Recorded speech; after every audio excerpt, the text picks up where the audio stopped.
राम राम, नमस्कार, सत श्री अकाल, अस्सलाम वालेकुम। Welcome to our YouTube channel maths the mind game में। लास्ट टाइम मैंने जब कंपाउंड इंटरेस्ट करवाया था तो मैंने बोला था कि कुछ क्वेश्चंस हैं आपके जो विदाउट लॉगरिदम्स नहीं सॉल्व हो पाएंगे। तो आज मैं आप सबके लिए एक नया चैप्टर लेके आई हूँ, लॉगरिदम्स। ठीक है, कई बच्चे इसको लॉगरिदम्स भी बोलते हैं।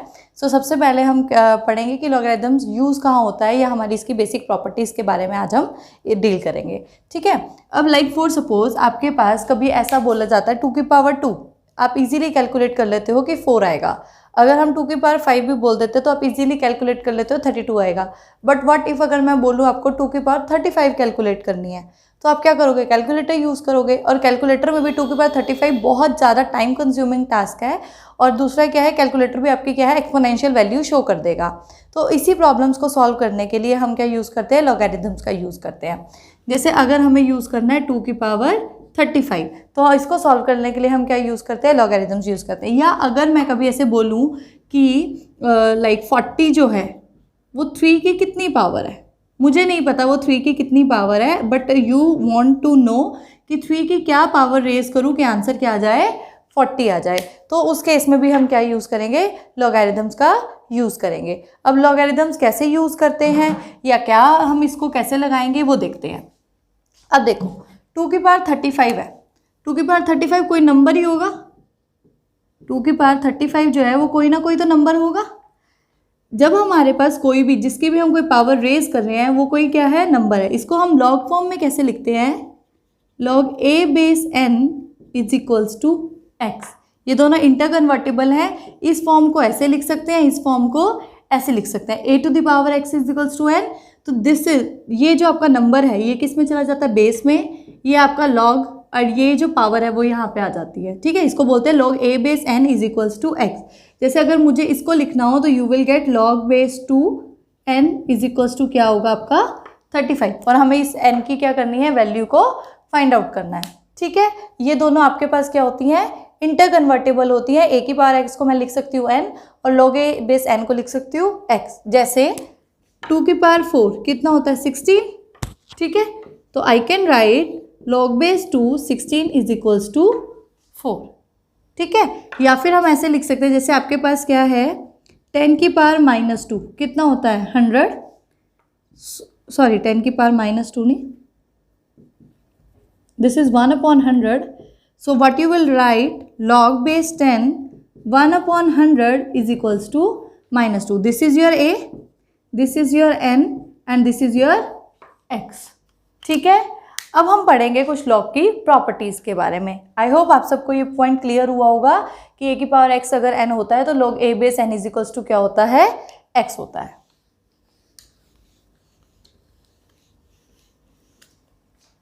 अब आपके पास लॉग की कुछ प्रॉपर्टीज़ हैं। लॉग की प्रॉपर्टीज ओनली तभी एप्लीकेबल होती हैं सिर्फ आपके पास जब बेस क्या हो? सेम हो। If base are same then only you can apply the property, otherwise you can not. First property is log a base m plus log a base n। अगर आपके पास ये 2 टर्म्स ऐसे प्लस में है log के साथ, तो हम इन्हें इकट्ठे ऐसे मल्टीप्लाई में लिख सकते हैं log mn। ठीक है, ये आपके पास mn क्या हो जाएंगे? मल्टीप्लाई में हो जाएंगे। सेम यही प्रॉपर्टी अगर आपके पास माइनस आ जाता है तो आपके पास ये क्या हो जाता है? डिवाइड। ठीक है, प्लस में क्या हो जाता है? मल्टीप्लाई, और माइनस में क्या हो जाता है? डिवाइड। अब नेक्स्ट प्रॉपर्टी आपके पास आती है log a base x to the power m। अब यहाँ ध्यान रखना ये x की पावर m है, होल पावर नहीं है।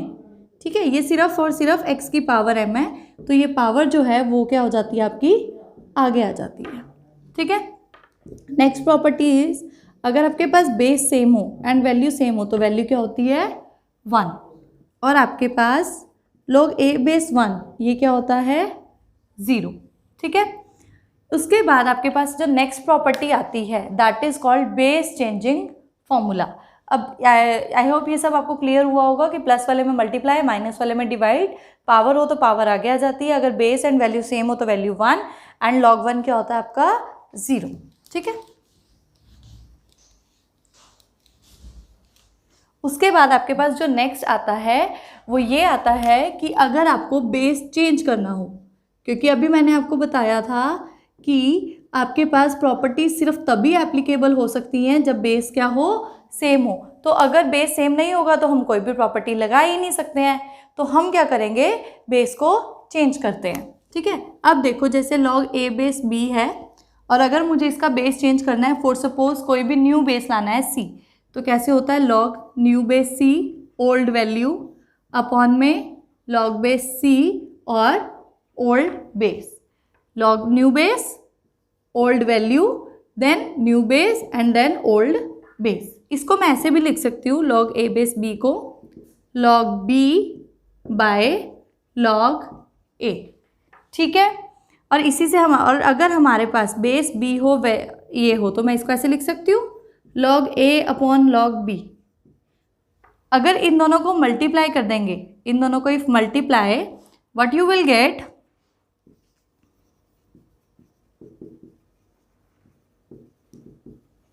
log b upon log a into log a upon log b, you will gate 1। That means ये दोनों क्या होते हैं, आपस में एक दूसरे के इंटरकन्वर्टिबल है, ये एक दूसरे के क्या है, रेसिप्रोकल हैं। log b a base e is equals to 1 upon log of a base b। This is the most important result जो आपका बहुत ज़्यादा यूज़ होता है कि अगर आपका बेस और नंबर को चेंज कर दे तो ये दोनों क्या होते हैं, एक दूसरे के रेसिप्रोकल होते हैं। इन दोनों का जो मल्टीप्लाई प्रोडक्ट होता है वो क्या होता है, 1 होता है। फॉर सपोज इसी के बेस हम एक क्वेश्चन करके देखते हैं।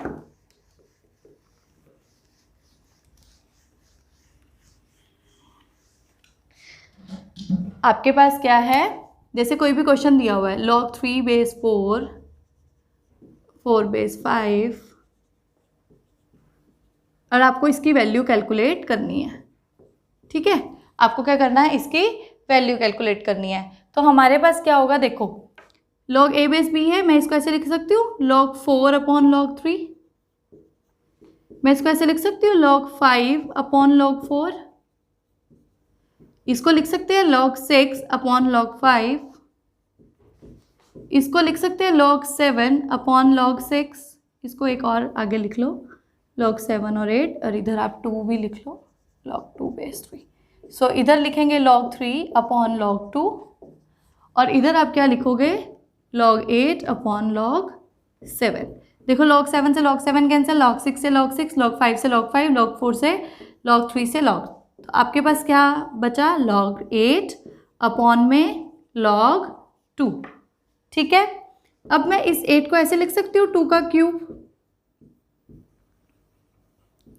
अभी अभी हमने प्रॉपर्टी पढ़ी थी कि जो भी पावर होती है, जो यहाँ पर होता है हम उसको पावर में लेके जा सकते हैं, और जो पावर होती है वो आगे आ जाती है। दोनों चेंज हो सकते हैं, अगर पावर में है तो उसको आगे ले सकते हैं, और जो आगे लिखा हो उसको पावर में ले जा सकते हैं। तो ये 3 पावर आगे आ जाएगा, जस्ट बिकॉज वो पावर थी सिर्फ 2 की पावर है 3।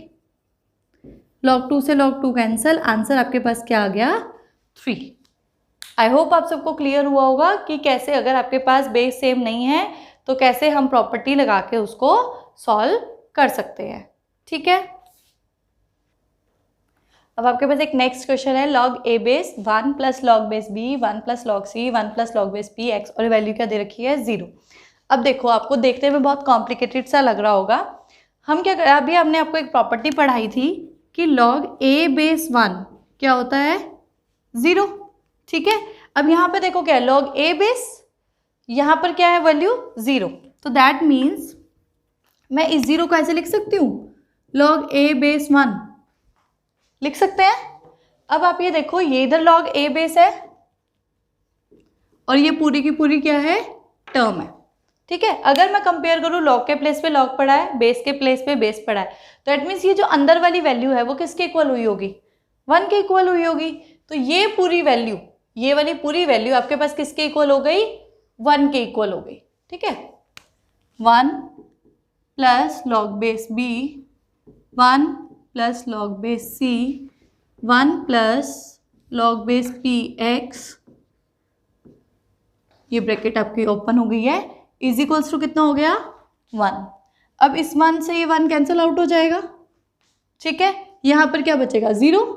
जब 1 इधर जाके माइनस होगा, व्हाट यू विल गेट, 0, और इधर से आपका ये क्या हो गया, 1 माइनस। ठीक है, अब ध्यान से देखो अगेन, log बेस b है, ये पूरी टर्म है, और वैल्यू क्या है आपके पास, 0।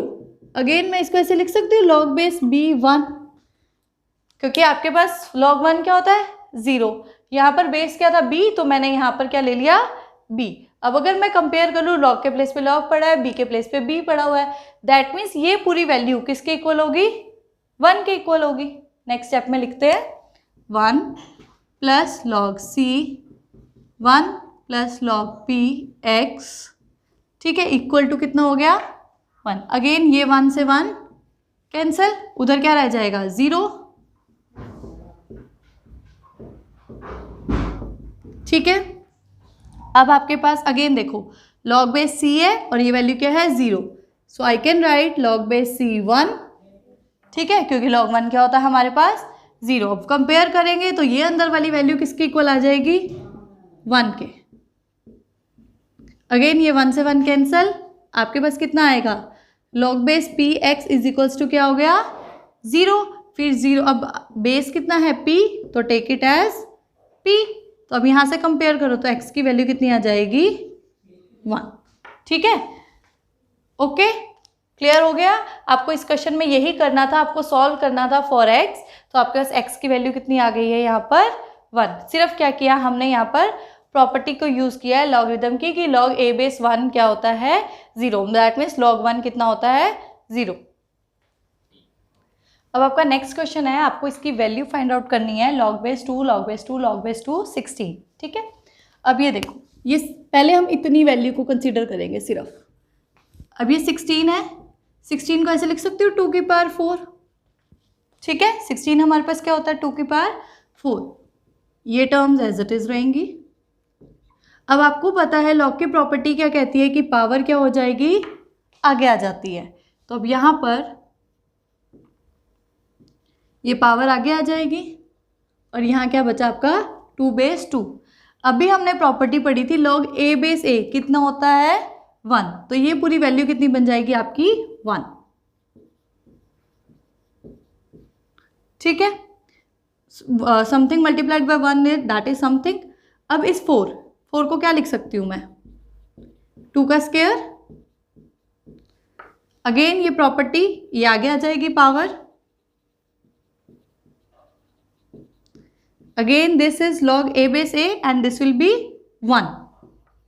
आपके पास सिर्फ क्या बचा log 2 base 2 and this is 1, log a base a क्या होता है 1। तो अब हमने धीरे धीरे हर प्रॉपर्टी को क्वेश्चन में यूज़ करना सीखा है। अभी इससे पहले हमने प्रॉपर्टी पढ़ी थी कि log a बेस 1 क्या होता है 0, उससे पहले हमने पढ़ी थी कि पावर आगे कैसे लाते हैं, और अब हमने पढ़ा है कि log a बेस a क्या होता है 1। अब हम एक नेक्स्ट प्रॉपर्टी को पढ़ेंगे।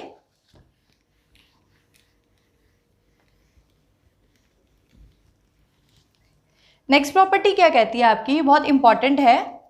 इफ़ आपके पास ऐसा है m to the power log a base b, ये m की पावर में log है, ठीक है।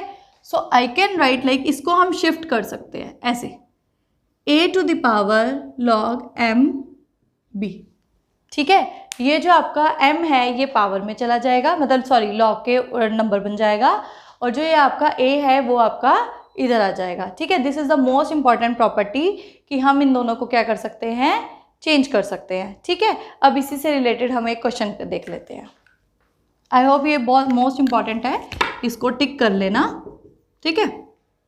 अगर आप कोई कॉम्पिटिटिव एग्जाम की तैयारी कर रहे हो तो ये कॉम्पिटिटिव एग्जाम के पर्पज से इम्पॉर्टेंट है, और अगर कोई एकेडमिक वाला है तो एकेडमिक वाले में इतनी इम्पॉर्टेंट नहीं है। क्वेश्चन दिया हुआ है और हमें इसको क्या करना है सॉल्व करना है। देखो आपको देखने में बड़ा कॉम्प्लिकेटेड सा लग रहा होगा, log 2 base 9 and log 2 base 2 times है यहाँ पर, और वहाँ पर क्या है आपका √7 to the power 1 upon log base 4 7, ठीक है। अब हम करते हैं, लेट कर लिया मैंने इस वैल्यू को log 2 base 9 is equals to m, ठीक है। अब क्यों करा है क्वेश्चन देखते हैं, इसमें हम प्रॉपर्टी कैसे यूज़ करेंगे। आपके यहाँ पे क्या आ रहा है m स्क्वायर, और इसकी पावर में क्या है 1 अपॉन log 2 बेस, और इस वैल्यू को तो हमने क्या लिया है m, ठीक है, और ये एज इट इज़ है। अब आपके पास क्या है, मैंने अभी आपको एक प्रॉपर्टी बताई थी कि log a बेस b, इसको हम लिख सकते हैं 1 upon log b base a। I can write like this. अब ये क्या है 1 अपॉन दिस है, तो मैं इसको ऐसे लिख सकती हूँ अब आपका यहाँ क्या हो जाएगा, देखो अगर a बेस b था तो 1/, क्या था, b बेस a, ठीक है। यहाँ पर आपके b के प्लेस पे क्या है 2, a के प्लेस पे क्या है m। तो अगर मैं इसको सिंपल फॉर्म में लिखूंगी तो आपका क्या होगा, ठीक है, चेंज हो गया। अब ये जो ये आपस में मल्टीप्लाई में है, पावर है ना, ये भी m की पावर है, ये भी मल्टी पावर में है, तो दोनों आपस में क्या हो जाएंगे, मल्टीप्लाई, ठीक है। अब लॉग की प्रॉपर्टी क्या कहती है, जो टर्म आगे हो उसको हम पावर में लेके जा सकते हैं, ऐसा ही पढ़ा था। तो ये क्या हो जाएगा आपके पास 2 की पावर 2, और बेस तो वही रहेगा, 2 की पावर 2 कितना हो जाएगा आपका 4, ठीक है। अभी हमने जो मैंने आपको बताया था, जिस प्रॉपर्टी के लिए हम ये क्वेश्चन कर रहे हैं, जो प्रॉपर्टी आपके बहुत इंपॉर्टेंट है कॉम्पिटिटिव एग्जाम में, क्या प्रॉपर्टी थी कि अगर m की पावर में क्या हो log a बेस b, तो a m के प्लेस पे आ जाता है और m a के प्लेस पे, तो हम इसको ऐसे लिख सकते हैं ना। अब यहाँ पर क्या है, मैं इस m को यहाँ लेके जा सकती हूँ और 4 को, क्योंकि ये m की पावर में है, तो आपके पास क्या हो जाएगा 4 to the power log m by m, और log a बेस a क्या होता है 1, तो ये क्या हो जाएगा 4 की पावर 1, ठीक है। अब देखो इसको सॉल्व करते हैं, दिस इज √7, ये 1/, है, मैं इसको ऐसे उल्टा करके लिख सकती हूँ, दिस विल बी, ऐसा हो जाएगा, ठीक है। और √7 को क्या लिख सकते हैं, 7 की पावर 1/2, ये पावर ऊपर मल्टीप्लाई में हो जाएगी, ठीक है। अब ये जो पावर है, जो आगे टर्म लिखी थी, इसको हम पावर में लेके जा सकते हैं, लॉग की प्रॉपर्टी, 4 की पावर 1/2, और ये तो क्या रहेगा 7 ही रहेगा, 4 की power 1/2, that means square root of 4, और 4 का स्क्वायर रूट क्या होता है 2, ठीक है। अब अगेन वही property m to the power log a base b, तो आपका क्या होता है, दोनों इंटरचेंज हो जाएंगे, ये क्या होगा 2 to the power log 7 base 7, ठीक है, ये आपका थोड़ा सा, और आपका ये a बेस a क्या होता है 1, तो आपके पास ये वैल्यू कितनी हो जाएगी 1, तो 2 टू द पावर 1, यहाँ पे क्या आ रहा है 4 की पावर 1, यहाँ पे क्या आ रहा है 2 की पावर 1, तो दोनों को जब मल्टीप्लाई करेंगे व्हाट यू विल गेट 4 2 ज़ा 8, ठीक है। आई होप ये आपको क्लियर हुआ होगा। आज हमने जो पढ़ा है वो सब क्या पढ़ा है, प्रॉपर्टीज़ के बेस क्वेश्चंस पढ़े हैं। नेक्स्ट लेक्चर में मैं आपको बताऊंगी कि हम लॉग की वैल्यूज़ कैसे देखते हैं, या लॉग टेबल से जब हमारे पास बड़ी बड़ी कैलकुलेशंस करने को आती हैं तो हम कैसे सॉल्व करते हैं। जैसे अगर आपके पास कोई भी क्वेश्चन आ रहा है 32.04 इंटू 473 इंटू 658, तो जब हमारे पास इतनी बड़ी कैलकुलेशंस आती हैं तो हम क्या करते हैं, लॉगरिदम्स का ही यूज़ करते हैं बजाय कि हम कैलकुलेटर यूज़ करने के। तो नेक्स्ट लेक्चर में हम पढ़ेंगे कि हमने लॉगरिदम का टेबल कैसे यूज़ करना है। Thank you so much. अगर आपको लेक्चर पसंद आया हो तो लाइक एंड शेयर करें and subscribe to our channel maths the mind game.